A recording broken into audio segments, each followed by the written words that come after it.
ini adalah salah sistem. Kenapa?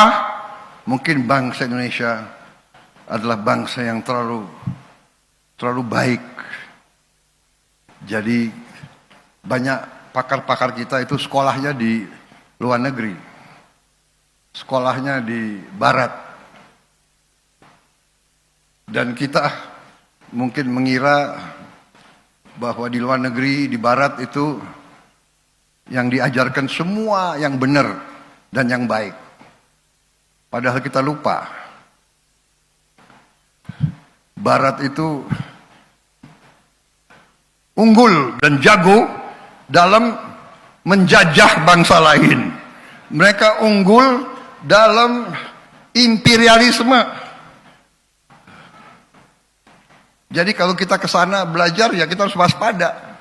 Ya. Enggak semua yang diajarkan kita harus kita laksanakan. Kelemahan bangsa kita, kalau lihat bangsa asing langsung kita kagum. Saudara-saudara, sama sekali berkali-kali saya katakan, saya tidak mengajarkan kita untuk curiga bangsa lain, untuk membenci apalagi. Saya hanya minta bahwa kita harus mengerti dan faham, jangan mengira bangsa lain kasihan sama kita. Itu sangat naif. Ya. Dia mikirin diri dia sendiri. Jangan mengira kita akan dikasihani. Tidak. Saudara-saudara, tapi hari ini yang penting adalah sekali lagi kita buktikan kalau pemimpin bekerja dengan ikhlas, dengan tulus.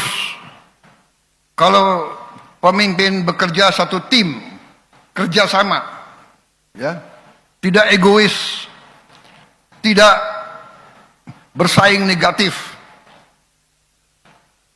Demokrasi artinya kita harus bersaing, tapi bersaingnya itu dalam pemilihan. Ya, sekali 5 tahun kita bersaing. Harus bersaing dalam pemilihan umum, bersaing dalam pemilihan legislatif, bersaing dalam pemilihan kepala daerah. Bersaing itu baik. Bersaing jangan bermusuhan, jangan dendam. Ya. Politik bersaing. Tadi saya katakan, bersaing kita semua mau menang. Nggak mungkin semua menang. Dalam sepak bola hanya satu yang juara umum. Iya kan? Masuk semifinal, final, menang. Jadi saudara-saudara, kita harus paham itu. Politik kita harus politik yang dewasa. Politik kita harus politik Indonesia. Demokrasi kita harus demokrasi Indonesia. Demokrasi kita harus demokrasi yang santun, demokrasi yang penuh persaudaraan. Berbeda partai nggak ada masalah, ya kan? Kalah menang, nanti yang menang ngajak yang kalah dukung yang menang. Karena kita semua harus bekerja untuk rakyat kita, saudara-saudara.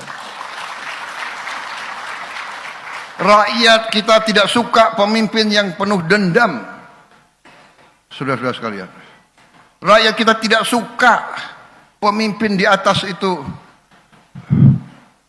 gontok-gontokan, salah, keliru. Kalau masih pakai paradigma lama, paradigma tahun 50, tahun 40, 50, itu paradigma pada saat itu. Pada saat itu perang ideologi. Sekarang kita sudah tidak perang ideologi lagi.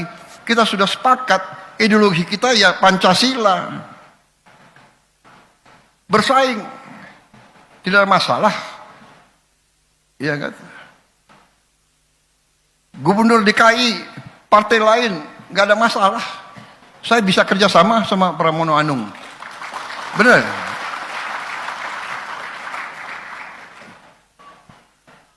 Kalau beliau nggak mau kerjasama, beliau sendiri rugi nanti. Rakyatnya marah sama beliau, bener nggak? Sama. Gubernur Jawa Barat kebetulan Gerindra, kebetulan. Tapi kalau brengsek, saya usut kau. Tapi saya yakin kau tidak brengsek. Tapi jangan salah, saya tahu ada kader-kader Gerindra yang, ya kan, begitu jadi bupati, wali kota, apa itu istilahnya tuh, betatang betenteng. Jadi saudara-saudara, terima kasih semua pihak bekerja keras sehingga kita mencapai perumahan seperti ini. Tahun depan saya percaya akan lebih banyak lagi, saudara-saudara. Tapi perumahan ini bersama kita amankan juga pangan, perut. Kita harus amankan makan, pangan untuk seluruh rakyat Indonesia. Tidak bisa lagi kita tergantung impor. Alhamdulillah kita sudah tidak impor beras lagi, saudara. Produksi beras kita tertinggi selama sejarah.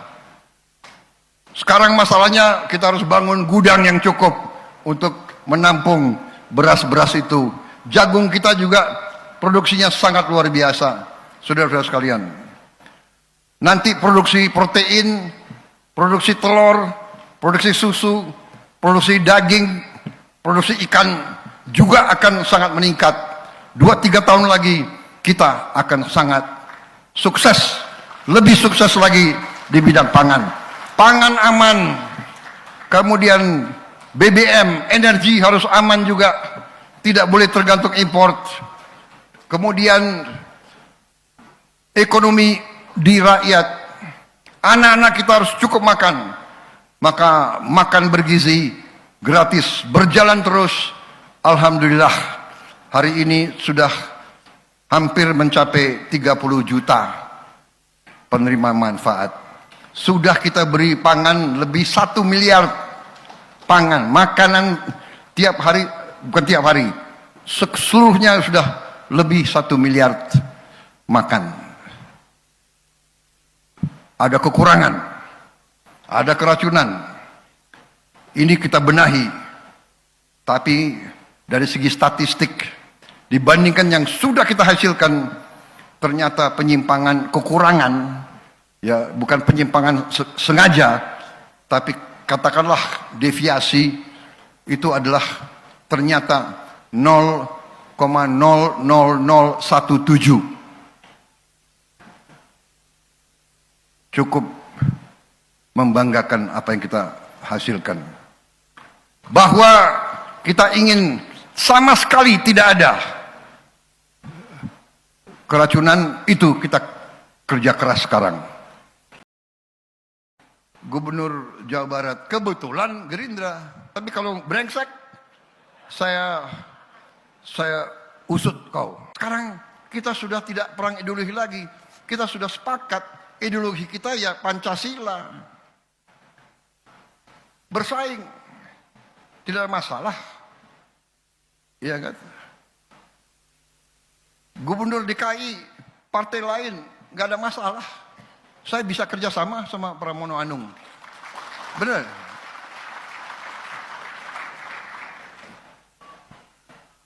Kalau beliau nggak mau kerjasama, beliau sendiri rugi nanti.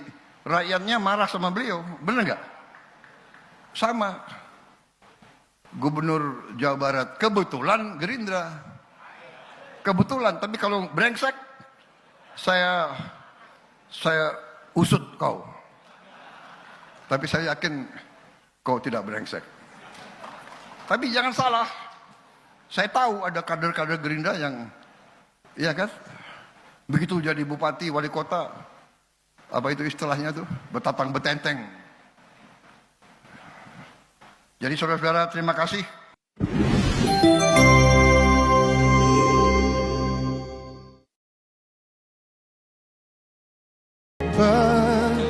Saudara adalah pelayan rakyat. Saudara adalah abdi rakyat. Saudara harus membela kepentingan rakyat. Saudara harus menjaga kepentingan rakyat kita. Saudara harus berjuang untuk perbaikan hidup mereka. Itu adalah tugas kita. Itu adalah tugas kita. Walaupun kita mungkin berasal dari partai yang berbeda-beda, dari agama yang berbeda-beda, dari suku yang berbeda-beda, tapi kita telah lahir dalam keluarga besar Nusantara, keluarga besar Republik Indonesia, keluarga besar Merah Putih, keluarga besar Bhinneka Tunggal Ika. Kita berbeda-beda, tapi kita satu.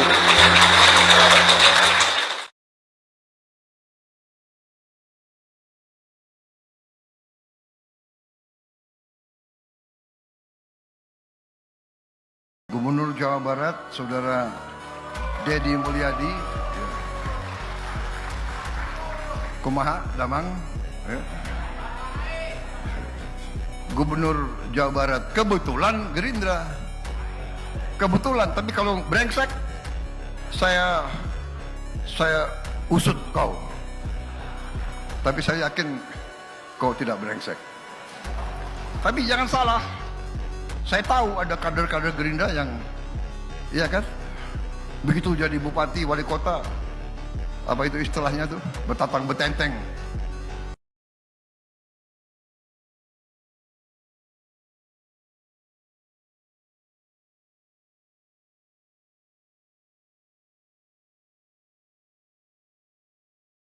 Prabowo ungkap kekecewaan pada kader Gerindra.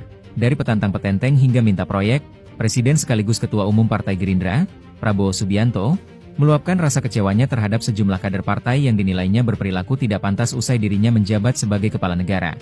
Ungkapan itu disampaikan saat menghadiri akad massal 26.000 KPR FLPP dan serah terima kunci di Cilengsi, Kabupaten Bogor, Senin, 29 September 2025. Prabowo menyinggung kader Gerindra yang dinilai sombong. Setelah menjabat kepala daerah, jangan salah, saya tahu ada kader-kader Gerindra yang begitu jadi bupati, wali kota itu petantang petenteng, tegasnya. Ia bahkan menegaskan akan mengusut siapapun yang berperilaku arogan. Termasuk kader dari partainya sendiri. Gubernur Jawa Barat kebetulan Gerindra, tapi kalau brengsek saya usut kau. Tapi saya yakin kau tidak brengsek, ucap Prabowo. Tak hanya itu, saat menghadiri Munas 6 PKS di Jakarta pada hari yang sama, Prabowo kembali menyinggung ulah kader Gerindra yang meminta jatah proyek distribusi pupuk. Ada kader Gerindra yang pintar, dia datang ke Menteri Pertanian, dia bilang kalau bisa yang 27.000 distributor pupuk diganti kader Gerindra saja, ungkap Prabowo. Namun, ia menegaskan bahwa permintaan tersebut ditolak mentah-mentah. Pokoknya saya bilang nggak ada itu. Nggak ada yang gantikan. Itu hak petani. Mau petani pilih PKS, Demokrat, nggak ada urusan. Tegasnya.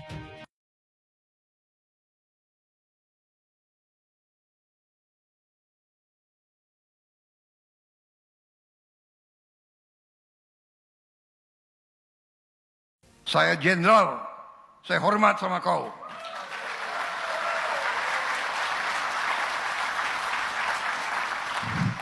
Ini warga negara yang kita banggakan. Saya bangga dan terharu hari ini. Dua pengusaha yang hebat, ya, asalnya dari office boy.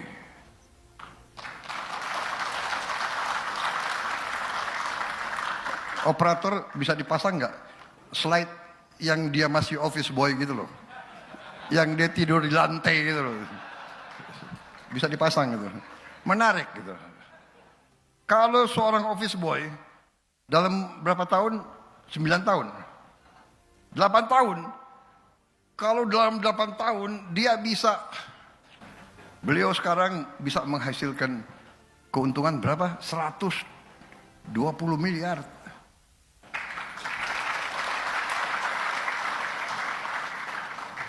Nggak pakai nyolong, nggak pakai korupsi. Ini adalah putra Indonesia yang harus kita banggakan. Ini masa depan kita. Seorang yang sangat sederhana, tidak punya koneksi, orang tuanya bukan apa-apa, tapi bisa sekarang menghasilkan 120 M setahun. Saudara-saudara, hai para koruptor,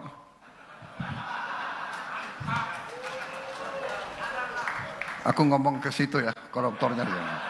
Kalau ke sini kalian terus, hai koruptor, hati-hati kau mau curi 5 M, masuk penjara luar biasa kau. Kerja keras, kerja kreatif, kerja dengan tulus ikhlas, luar biasa. Saya jenderal, saya hormat sama kau.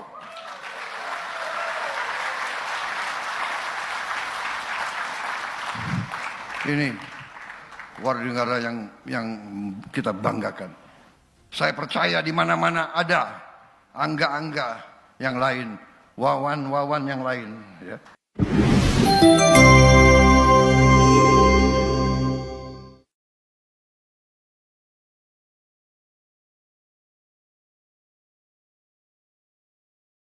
Dan ini sebuah langkah sistem yang rusak. Ya. Akhirnya Polri yang menjadi keset, ya. Jadi jangan cuma bilang reformasi struktural, instrumental. Kultur ini terjadi karena semua sistem itu sudah rusak. Ya, nanti kita breakdown satu-satu, rusaknya di mana. Jadi untuk semua ini hanya satu kata. Kalau presidennya negarawan, maka ke bawahnya akan baik. Itu aja. Dan ini sebuah langkah sistem yang rusak. Ya. Akhirnya Polri yang menjadi keset daripada kekotoran sistem ini yang akan selalu dipersalahkan sampai kiamat. Padahal sistem sesungguhnya. Sistem sesungguhnya. Presiden demi presiden, persoalan muncul. Kapolri demi Kapolri, persoalan muncul. Kita hanya bicara teoritis, bikin rekomendasi, tumpukan kertas-kertas yang tidak bisa menghidupkan jiwa. Karena dari sekolah kita hanya dididik untuk menerima teori-teori. Begitu banyak di kepala kita. Konsep manusia fitrah, body, mind, and soul itu harus terintegrasi. Informasi, pengetahuan yang kita dapat tidak bisa menggerakkan jiwa untuk menyuruh tubuh melakukan sesuai dengan hati nuraninya. Ini persoalan mendasar yang jarang saya lihat dikupas oleh siapapun.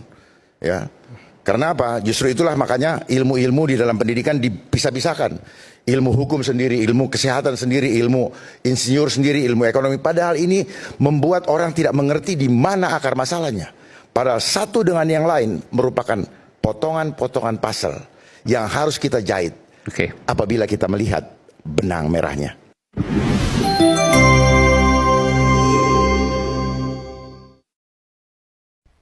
Mereka-mereka yang tidak setia kepada negara akan kita singkirkan dengan tidak ragu-ragu, tanpa memandang bulu, tanpa melihat keluarga siapa, partai mana, suku mana yang tidak setia kepada negara, yang melanggar undang-undang, yang melanggar undang dasar, akan kita tindak. Saudara-saudara sekalian, jangan Pancasila menjadi mantra. Jangan Pancasila jadi slogan. Kekayaan bangsa Indonesia besar. Kekayaan bangsa Indonesia harus dinikmati oleh seluruh rakyat Indonesia. Semua penyelewengan, semua kebocoran harus berhenti. Semua pejabat yang tidak mampu melaksanakan tugas lebih baik mundur sebelum saya berhentikan.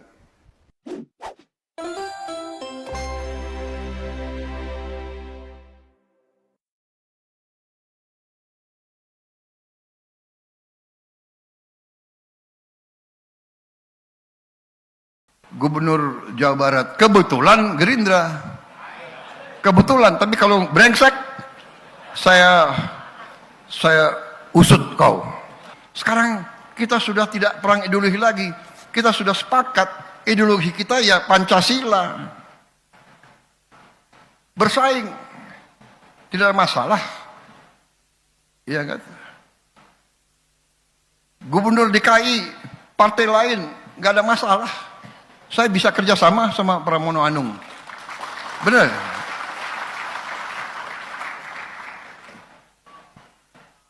Kalau beliau nggak mau kerjasama, beliau sendiri rugi nanti.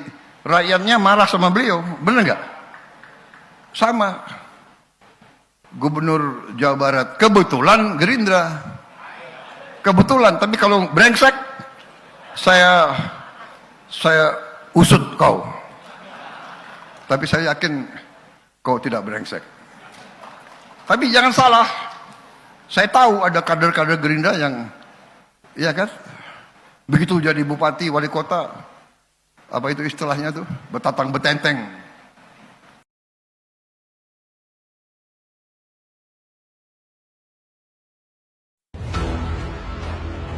Tim reformasi Polri versi Kapolri Jenderal Listio Sigit ternyata tidak diakui Presiden Prabowo Subianto. Presiden menegaskan, hanya ada satu tim reformasi yang sah, dan itu bukan bentukan Kapolri. Berbeda dengan tim bentukan Kapolri yang dipenuhi perwira tinggi polisi, tim reformasi versi Prabowo akan diisi akademisi, tokoh sipil, serta mantan perwira Polri yang sudah pensiun. Salah satu nama yang sudah pasti bergabung adalah Mahfud MD. Mensesnek Prasetyo Hadi menegaskan, tim reformasi yang diakui Presiden cuma satu. Yang diumumkan pekan ini, ia juga menyebut jumlah anggota komite sekitar 9 orang. Bahkan kemungkinan ada mantan Kapolri di dalamnya. Langkah ini menandakan bahwa reformasi Polri bukan sekadar urusan internal kepolisian. Presiden ingin memastikan ada keterlibatan sipil agar reformasi benar-benar menjawab krisis kepercayaan publik.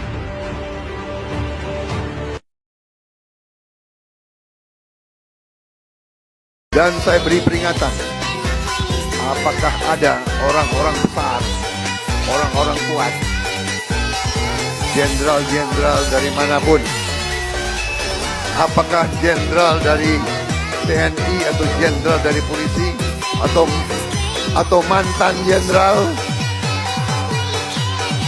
tidak ada alasan kami akan bertindak atas nama rakyat.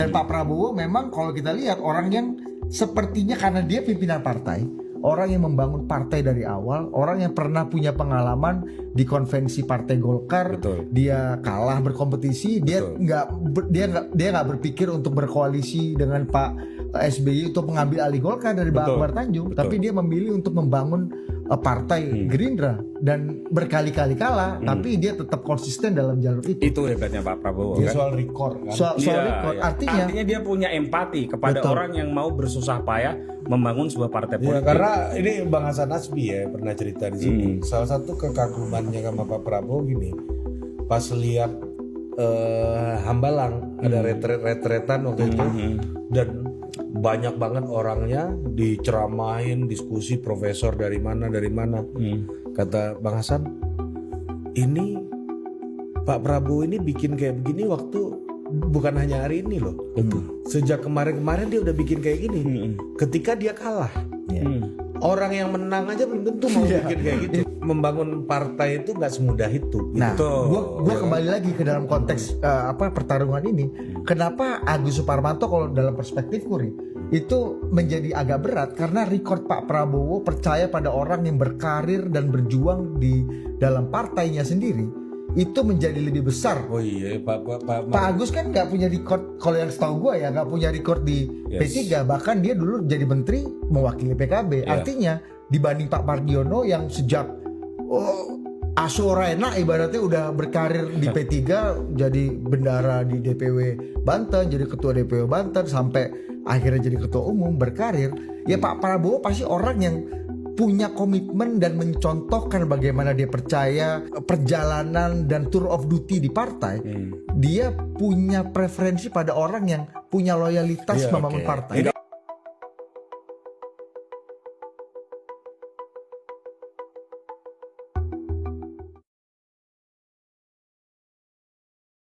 Berapa puluh triliun habis dalam 1-2 hari. Dari negara maupun dari tokoh-tokoh politik masing-masing. Sekali milih anggota DPR DPRD sekali milih, ya sudah. DPRD itulah yang milih gubernur, milih bupati.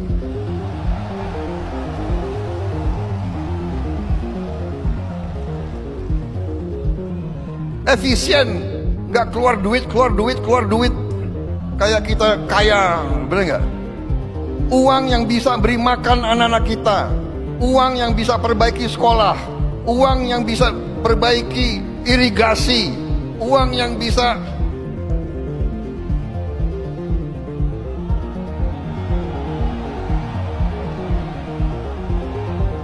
ini sebetulnya begitu banyak ketua umum partai di sini, sebenarnya kita bisa putuskan malam hari ini juga. Gimana?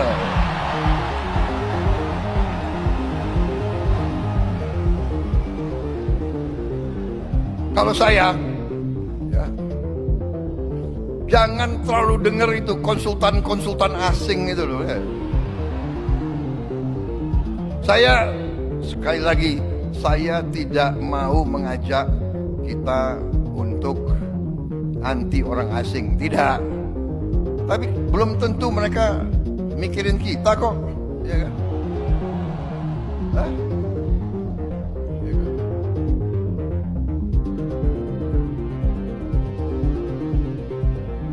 Kalian harus bikin demokrasi.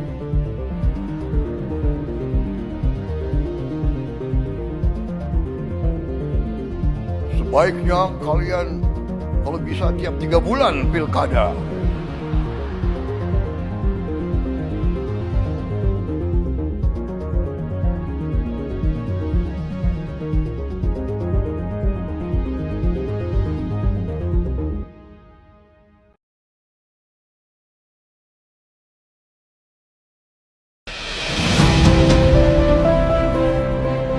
Presiden Prabowo Subianto mengumumkan hasil penting dari kunjungannya ke Belanda, yaitu kesepakatan pengembalian puluhan ribu artefak bersejarah milik Indonesia.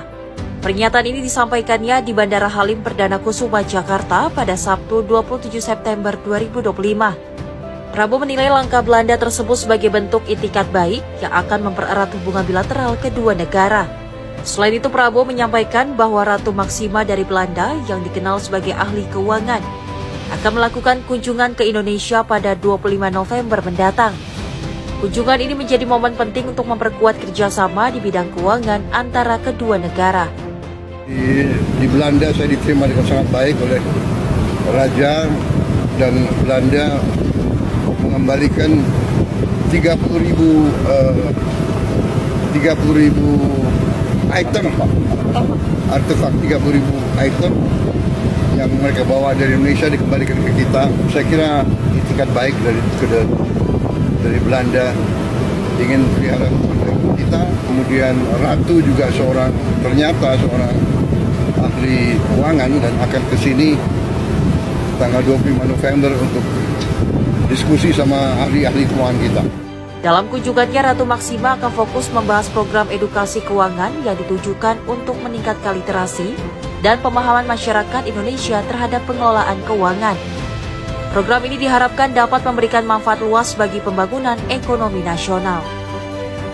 Tim redaksi Simpo TV melaporkan.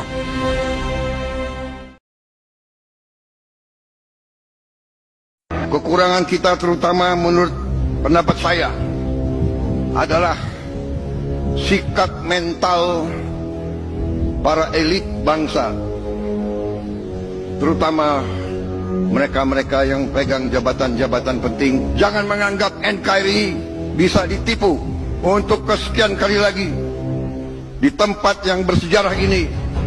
Atas nama rakyat Indonesia, saya memperingati semua unsur di semua lembaga segera benah diri, segera bersihkan diri, karena negara akan bertindak. Negara kita kuat. Mereka-mereka yang tidak setia kepada negara akan kita singkirkan dengan tidak ragu-ragu, tanpa memandang bulu, tanpa melihat keluarga siapa, partai mana, suku mana yang tidak setia kepada negara, yang melanggar undang-undang, yang melanggar undang dasar, akan kita tindak. Semua penyelewengan, semua kebocoran harus berhenti. Semua pejabat yang tidak mampu melaksanakan tugas lebih baik mundur sebelum saya berhentikan. Para pemimpin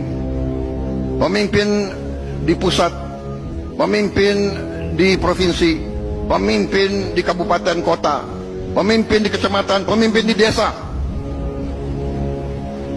jaga kepercayaan rakyat, jangan menipu rakyat, jaga kekayaan rakyat, jangan mencuri dari kekayaan rakyat.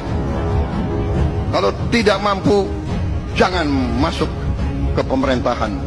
Kalau tidak mau mengabdi kepada rakyat, jangan mau menerima mandat dari rakyat. Kami adalah angkatan yang memang sebentar lagi harus meninggalkan podium. Kami berbuat ini hanya untuk anak-anak dan cucu-cucu kita. Kita sekarang berjuang melawan korupsi supaya Anda mengambil alih negara dalam keadaan baik, kuat. Tidak boleh ada kemiskinan di Indonesia. Tidak boleh ada kelaparan di Indonesia.